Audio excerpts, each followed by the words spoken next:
3, 2, 1. Here we go!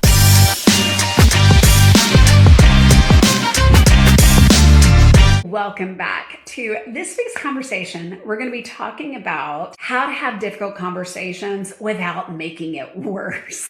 Okay? We're going to be fixing some conversations today is what we're going to be doing. Because here's the thing. Most people think that they're bad at having difficult conversations, and they're not. They're just not prepared. At the end of the day, you want to walk in with some preparation and keeping yourself in check as well too, because again, we all need to be focusing on self-awareness here. I mean, not only what's our communication style, but let me tell you, if we're charged up and ready to go, we may need to notice that about ourselves before we go have that hard conversation, because keeping your emotions in check is going to be part of the thing that we'll need to work on as well too, right? So here's what really happens when we have these hard conversations. Actually, what happens before you go in and have the conversation is you're thinking about what you're going to say in that conversation days before you even have it.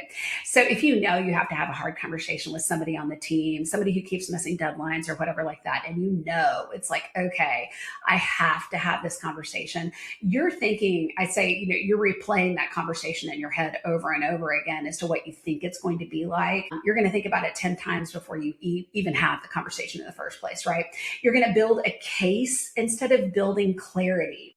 So we go into these conversations thinking to ourselves, how is so-and-so going to respond?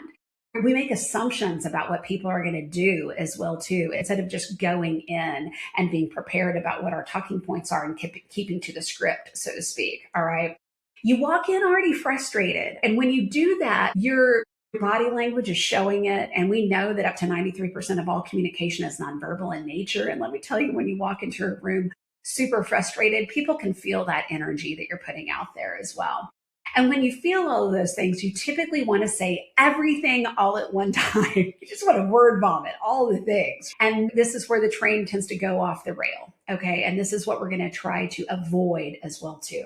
So when you go into a conversation trying to prove a point, you stop trying to actually solve the problem. And that's not what we're trying to do here too. Most difficult conversations didn't go wrong in the moment. They go wrong before you even open your mouth. And I know that several of you are probably just listening to this going, yeah, they go wrong before you even walk into the room, because you're setting yourself up for failure as it is in the first place. So here's some common mistakes that I want you to think about, as I'm sure, we have hard conversations every single day. If not every single day, you're going to have them at least a couple of times a week. Big, heavy conversations, that is. So common mistakes that generally happen that I want you to avoid. Number one, like I said earlier, word vomiting. You bring up 6 issues about somebody when there's really only one that is the crux of the problem. So I want you to think about, what is the one thing? We can't have 6 things. All right. People are going to completely lose track of the conversation. Their mind is going to start going down a dark rabbit hole of despair. You're going to lose people if you bring a whole host of things to the table. So I really want you to think about, what is the one thing? The other mistake that people make is they lead with emotion. You're not calm, you're controlled, right? And people can feel that. So make sure that you're leading with emotion that is cool, calm, and collected, not one of frustration, mad, upset, pissed off, whatever the thing might be. And then another big mistake is being too vague. And a lot of times what I see is when people tend to do this is what I call my more people-oriented type people. So I preach and teach on the DISC profile a lot. A lot of you already know this, but the DISC profile, you've got 2 different types of people. You've got data-oriented people, task-oriented people, and then you've got people-oriented people. And the people-oriented people tend to lean into the relationships, into the connectivity, that human connection. All right. And so if you tend to be that type, when it comes to having a hard conversation, a common mistake is that you're too vague because you're trying to be nice. And, it's so interesting. Of course, one of my favorite authors and people that I love to listen to, of course, is Brene Brown. And she has this quote that I love. And I feel like I say it all the time. And it's called, being clear is being kind, being unclear is being unkind. And that really helped me. I'm a people person. So that really helped me to be able to shape how I have hard conversations. Because if I'm too vague, which again is a common mistake. I'm not really being kind to the other person. I'm being unclear, which is very unkind. So being vague is very much a common mistake that people make. So here's how I want you to go about having these hard conversations. We want to start with the end in mind. Again, what is that one outcome? Not 6. We can't go in with 6 different things, but what is the one thing? What is that one outcome? Most people walk into a hard conversation thinking, what do I need to say? And that's wrong. The better question is, what needs to be different when I walk out of this conversation? What is the end outcome? What is the goal? What is it that we're looking to achieve? That needs to be the question that you're asking yourself. Okay. So, and an example of this could be clear expectations, a behavior change. You want to see someone behave differently, right? Alignment. We need to make sure that we're on we're on the same page, right? Okay. That's alignment. So clear expectations, behavior changes, alignment, that kind of thing. That's what we're looking to achieve. Number 2, you've got to regulate yourself. All right. And this is huge. The first thing was starting with the end in mind. What is that one thing that you want to achieve? But secondly, when it comes to regulating yourself, if your nervous system is off, your message isn't going to land. And what does that look like? How does that show up in a hard conversation? Your tone will speed up, okay? Your words get sharp. And I'm using air quotes here for those of you who are listening. Your words get sharp, and you know exactly what I mean. When you've had hard conversations with people and they've been talking to you about something that's difficult, and their tone, I call it the mom voice. In fact, it was so interesting. I was in a conversation last week where I had a gentleman on a committee that I work on. He had, the mom voice with me, or the dad voice. Let's just call it the dad voice. Like the hair on the back of my neck, immediately stood up. And I immediately got into a defensive posture because I was like, you don't talk to me that way, right? I mean, you know what I'm talking about, but your words get sharper and your patience tends to drop as well too, which I can tell you in the situation that I was in last week, that absolutely was the case. So we have to work on regulating yourself. All right. So again, number 1 is we've got to think about the end in mind. What is the one outcome, the one thing that we want to see changed? Number 2 is regulating yourself. Before the conversation, something that I do as well too, when I know I'm walking into a hard conversation, I pause and I take 3 slow breaths. Okay. Not fluffy. This is science. Science tells us that when we take 3 slow, big breaths, we're going to regulate our nervous system. Okay. And all of those things about your tone speeding up and your words getting sharper and your patience dropping, that all is going to be coming into check when we regulate ourselves. All right. You can't create calm in someone else if you don't have this yourself. So this is a biggie. This is a big part of how we have these hard conversations. We've got to regulate our own nervous system. And number 3, we have to tailor the message. Okay. Not everyone is going to hear feedback in the same way. So for those of you who follow the DISC profile, our results-oriented, our dominant types, the results-oriented, task-oriented, get stuff done quickly, no fluff type people, those people, we've got to get to the point, and we've got to get to the point fast. All right. So just say what needs to be said. Get to the point. The people-oriented people, these are people that I call my influencer types. These people tend to be excitable, they're talkative, they're sociable. They're the types who are always looking for the next happy hour. When are we going to go have fun together? That kind of thing. Those people need to be acknowledged first as well. How can you acknowledge them? All right. So if it's having a hard conversation, I'm going to call this the crap sandwich because I'm trying to be mindful of my language here. But these types of people, we've got to be able to call it the positive, negative, positive, the crap sandwich. We're going to give them some goodness in the middle that they need to improve on, and that behavior that needs to change.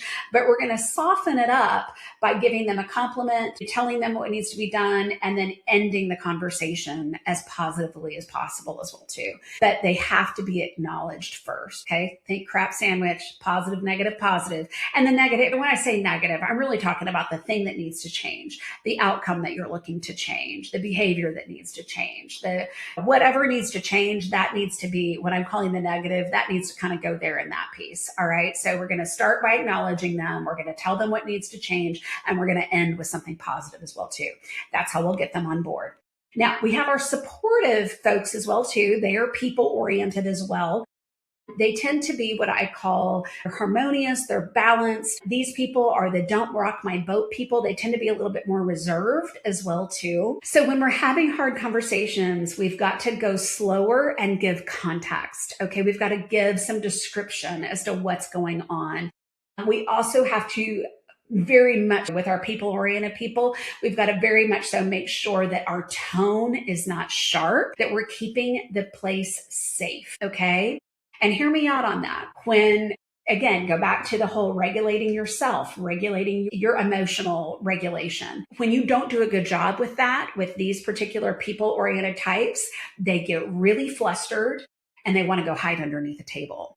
That's not going to accomplish anything, right? So you've got to go slow. You've got to give a lot of context, and we just have to be really mindful of our tone as well too. And then we have our detail-oriented types, what I call the conscientious types. These people are, think about your typical engineer, typical accountant, and I'm going to use typical in air quotes as well too, because not all accountants are this type. They're detail-oriented. They're highly analytical. They're logical people.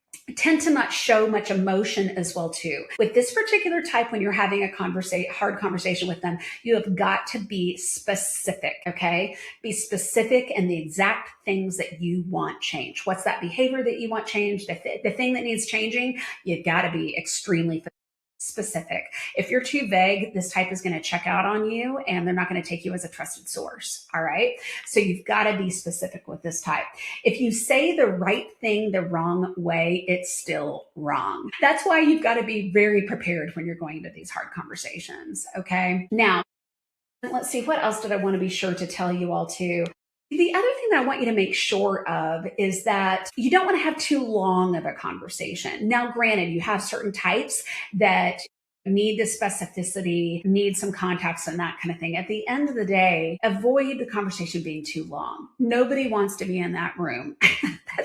That's a hard room to be in when you're having a hard conversation, right? So avoid the conversation being too long and then coming in hot as well too. Nobody wants the heated conversation. So again, going back to regulating your body temperature as well too is going to be a big piece of this. Instead, what I want you to do is I want you to address things early, clearly, and calmly. Okay? Early, clearly, and calmly. Avoiding the conversation is what makes things even harder as well too. And some of you are the types of leaders who you're like, if I can just kick the can a little bit longer, maybe I hear this. I've actually heard this quite a bit. I'm just going to give it some time. I'm just going to give it some time and see what happens. But when you avoid the hard conversation, you make it a lot harder in the end with everyone around you, including that person. Okay. So go back to that whole quote, Brene Brown, being clear is being kind, being unclear is being unkind. When you're avoiding the conversation, you truly are being unkind to the person who really needs to hear the feedback. You don't need better words. You just need better preparation. All right. You're going to think about the end in mind. You're going to regulate yourself and you're going to be clear in what it is that you need out of that person and speak to them in the way that's going to resonate with them. Okay. And again, the goal is not to win a conversation. I even hate hearing that word. We're not trying to win a conversation. We're trying to fix a problem. All right. And so when you go into a hard conversation thinking that you're going to win in the conversation, they're going to hear what I need to have said and that kind of thing, that's not helping anybody. In fact, it's probably making things even worse as well too. So if your team struggles having hard conversations, I've got a fantastic half-day workshop where I teach your team how to identify those behavioral traits for communication styles in 30 seconds or less. That is key when being able to communicate yourself effectively as well too. We talk about nonverbal communication signals. We also role play on how to actually have hard conversations in a meaningful way that actually feels good to you as well. All right. Which I know that can sound crazy thinking, oh my gosh, how can it feel good? I hate having hard conversations. Nobody likes it, but it can be done better. All right. Until next time, fix the conversation, have the hard conversation, and I'll see you next week.